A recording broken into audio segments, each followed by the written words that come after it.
मुरगुडमधील राणाप्रताप चौकातील हॉटेल संतोषमध्ये चहा नाश्ता करण्यासाठी आलेल्या सुभाष नायकवडी यांची सापडलेली 50,000ची रक्कम हॉटेल मालक विनायक ढेंगे यांनी प्रामाणिकपणे त्यांना परत केली।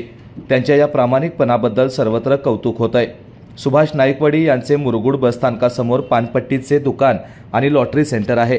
व्यवसायासाठी लागणारी रक्कम त्यांनी एका पतसंस्थेतून उचल केली आणि चहा घेण्यासाठी ते राणाप्रताप चौकातील हॉटेलमध्ये गेले। चहा घेतल्यानंतर ते पैशाची बॅग हॉटेलमध्येच विसरून निघून गेले। हॉटेल मालक विनायक ढेंगे यांना टेबल साफ करताना तेथे बॅग दिसली।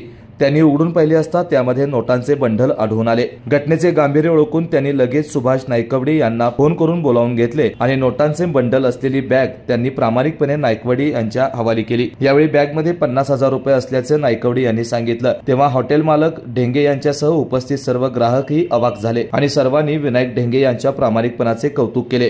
केके न्यूज साठी मुरगुडहून ओंकार पोद्दार। डॉक्टरांनी ऍडमिट होण्याचा सल्ला दिलाय, पण स्पेशल रूम परवडत नाही। मग टेन्शन घेऊ नका। सूर्य हॉस्पिटलने प्रथमच अगदी कमी किमतीत सर्व सोयींयुक्त आणि रुग्णांची गरज लक्षात घेऊन बजेट फ्रेंडली रूम्स उपलब्ध केले आहेत। कॅशलेस सुविधांसह खिशाला परवडणाऱ्या किमतीत budget friendly economic special room. पत्ता कोंडावळ चौक, लक्ष्मीपुरी, कोल्हापूर। संपर्क 9822 63 54 69।